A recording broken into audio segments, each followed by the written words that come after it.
Hey guys, this is Alfred back with another video, and in today's video I will be giving you guys 10 Honkai Star Rail tips that every Honkai Star Rail player should know. These tips are not new and a lot of them you should already know, but hopefully there's one or two tips that you can take away from this video that you might not know. Now this is my first Honkai Star Rail video, so let me know down below if you want more Honkai Star Rail videos. Recently I've been really hooked on this game and I feel like it's really fun. Anyway, like that said, let's begin with the video. Now the first tip is to always use your premium currency on the character event banner. So what is the character event banner? I'm talking about this event banner or the limited banner. Right now it's on Sele and right now it's on her light cone. Never ever use your premium currency on the regular banner. So do not convert your Stellar Jade to your Star Rail Pass. This Star Rail Pass, you will naturally get it from playing the game, either from increasing Trailblazer level. You can also increase your character's level. You also can get it from the Battle Pass, and there's other ways you can actually get free Star Rail Pass. So do not worry about getting the 300 character limit here. You will eventually get it. Now, one big mistake that I've made in this game was actually using my premium currency on the beginner banner. Now, the beginner banner, I do not have it. It's gone already, but essentially in that banner you actually will get a 5-star at the 50th pull. My mistake was actually converting the Stellar Jades into Star Rail Pass in order to roll for that banner. I was really excited to get my first 5-star, and a lot of people are, therefore they will actually go ahead and convert their Stellar Jade to Star Rail Pass. But in my opinion, that is a huge mistake, because first of all, that banner has no time limit, so you can slowly get your 5-star there, and on top of that, it's actually a discounted banner, meaning you actually just need 8 rolls to roll a 10 pull. It's very important that you just slowly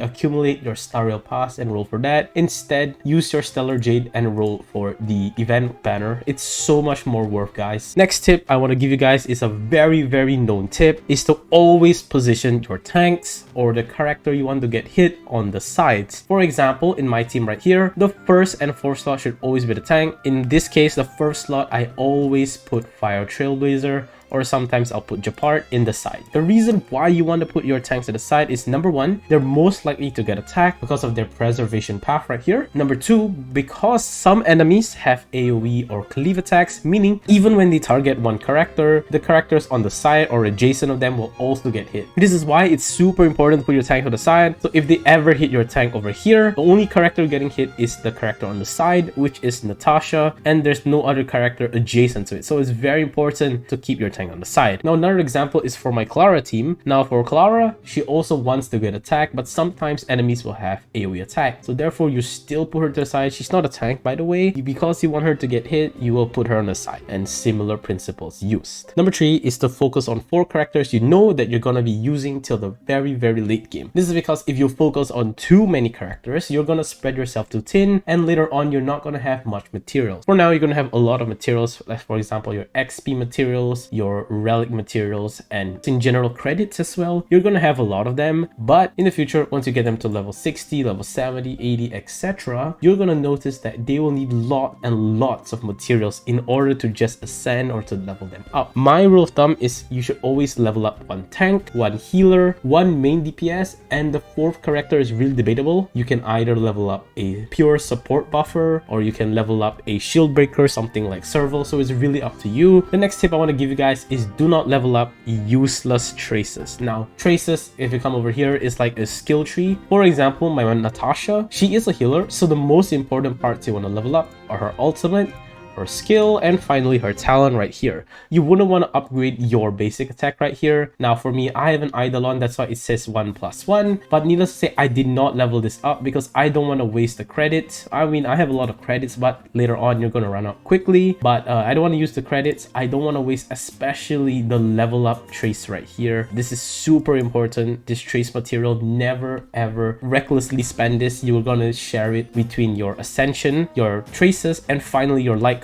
so please do not waste this. I also didn't level up this defense right here. I just feel like it's not needed and I can use my material trace somewhere else. So this is a very good example. Do not just recklessly level up all these traces. Make sure to read and just level up what your character needs. The next tip is to always use techniques before the fight. Now, some characters have techniques to damage the opponent before the fight, making you have a significant advantage before the fight, but there are some characters which actually buff themselves before the fight, and you need to make sure you use all these buffs before using the final technique to initiate the fight. So for example, Fire Trailblazer provides a shield before the fight, and Danheng also gets an attack buff before the fight. So important that you use this before the fight, especially against bosses, world bosses, and in Simulated Universe, it's very important to use this before fighting elite enemies. This will make your life so much easier, and sometimes it will also mean the difference between clearing a level and not clearing a level at all. Number 6, my 6th favorite tip. This is the tip I've been using to get past most of the content in this game, is to make sure you bring characters to break shields. All your characters can break shields, but you need some characters as well that make your life easier. For example, Fire Trailblazer can easily break fire shields, but someone like Asta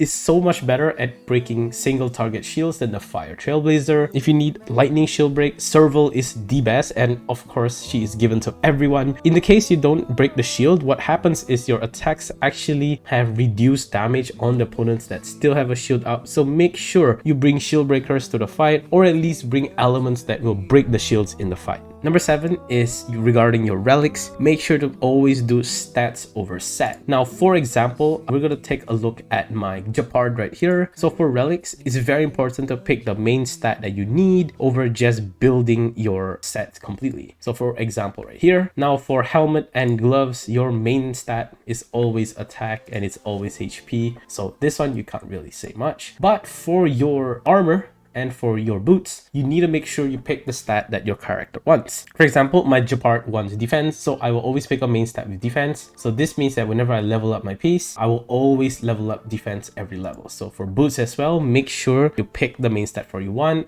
For Japard, I want defense once again, so I will always constantly pick defense. In the early game, the main stats are more important than this 4-piece. Late game, when you farm your legendary pieces, then this 4-piece will come in fact. But for now, for most of us, we don't have legendary gear, so make sure you go ahead and get the main stat for them before you reach level 40 and farm for legendary gear. My 8th tip in this game is to make sure you plan your skill points. This is very, very important, especially when you're doing crucial fights in Simulated Universe or the Forgotten Halls. Make sure you don't recklessly spend your skill points. Look at the side and look at which order your characters are going in, and ask yourself whether you will need the skill point for the next character. For example, if you play Danheng, you like to spam his skill, but sometimes you might have to use his basic attack, so you can give way and let your other characters use their skill. If not, you're gonna be at a significant disadvantage, which is really bad. However, this leads into our 9th tip, which is you're able to actually force quit the game when needed. So for example, when fighting the final boss and you realize you accidentally misclick or make a crucial mistake which maybe leads to 1 or 2 deaths in your team, you can actually force quit the game, and what happens is you can come back and you will be in the state before you fight the boss. So this is really important, just in case you don't want to waste time and redo the whole Simulated Universe again. You can just force quit and come back. You should be completely fine. My final tip in this game is, before using your Trailblaze power, make sure to spend your world currency and purchase character materials from the shops before using your Trailblaze power. In each world, there's actually different world currencies. For now, we have 3 different worlds. So the world currencies we have are the Heritarium, the Shield, and finally the Strail. So make sure you use all this in the respective shops before using your Trailblaze power to farm character materials in the Calyxes around the world. Now make sure you buy all the character materials, buy your Trailblazer's Eidolon, then only you can start using your Trailblaze power for Calyxes. With that, we come to the end of this video. If you like videos like this, do leave a like.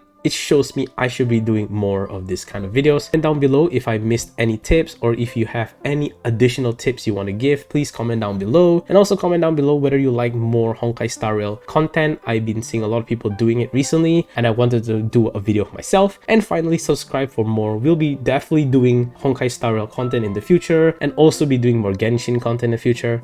And with that, I will see you guys next time. Peace.